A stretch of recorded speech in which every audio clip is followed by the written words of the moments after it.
So this is Jansen Harris back with the Just Good Network. Here is a clip of Matt Ryan a couple weeks ago on SportsCenter talking about Tampa Bay and the Saints, essentially Drew Brees and Tom Brady, and facing them. You're going to face Drew Brees in New Orleans in weeks 11 and 13, and then Brady and the Bucs in weeks 15 and 17. What is your reaction to facing those two future Hall of Famers 4 times in your final 7 games? Yeah, our defense is going to have their work cut out for them. That's for sure. So it's tough, but I think anytime you get those division games late in the year, it gives you a chance to either make up ground or separate yourself, and that's what we're going to need to do that time of the year. So if you heard what he said, he basically was talking about that defense, and they got their work cut out for them. And I think Matt Ryan knows, and he was sugarcoating because he has to, because how the media is that the defense isn't that good.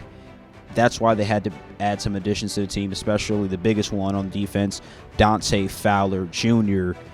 And he has a great point. Their offense arguably is just as good as the Saints offense and the Bucs offense. And arguably, he, at this point, is as good as Drew Brees or Tom Brady, or could easily have as good of a season.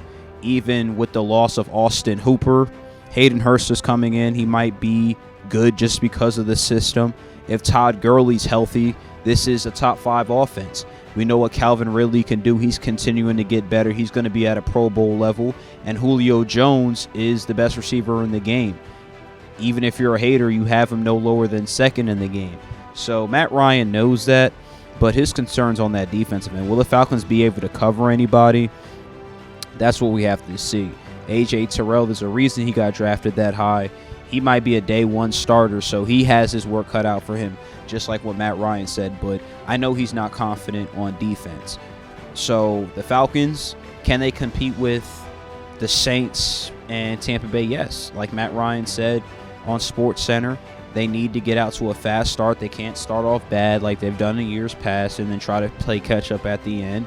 And this is a make-or-break year for Matt Ryan and this Falcons team. If the Falcons drop to 3rd in the division or even last because the Panthers are getting better with Teddy Bridgewater, then things get ugly for the 35-year-old Matt Ryan. They might want to go in a different direction and draft a quarterback. You never know. But the main concern for the Falcons this season will be that defense, because I believe the offense will bring enough firepower, even though Tampa Bay did get better and the Saints, you know what they have, but they are falling off a little bit.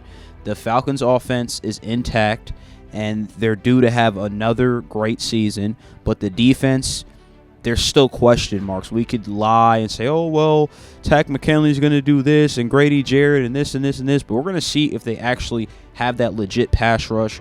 We know they spent a lot of money on that pass rush with rotational guys and the big signing with Dante Fowler Jr. and then drafting A.J. Terrell. But we're going to see how some of these moves map out. So you guys like, comment, subscribe below on YouTube. You let me know if you think the Falcons could compete with the Saints and Tampa Bay in the division, or hey, maybe you think they're better. I'm Jansen Harris with the Just Good Network.